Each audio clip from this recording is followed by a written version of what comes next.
Hello everyone, this is Maggie from YONG-FENG Industrial.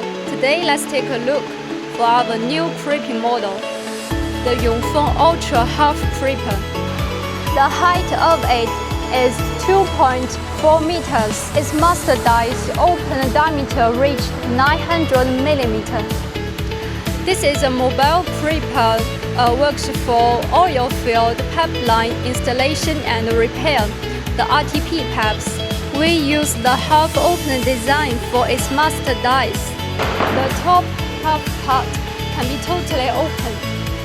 This allows complete hose insertion for one-piece coupling crimping, breaking the traditional limit of end-only crimping and greatly simplifying on-site pipe construction and maintenance.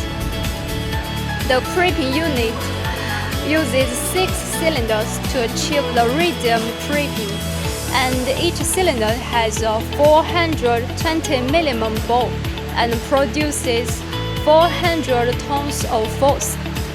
The total crimping force of the machine is more than 2,000 tons.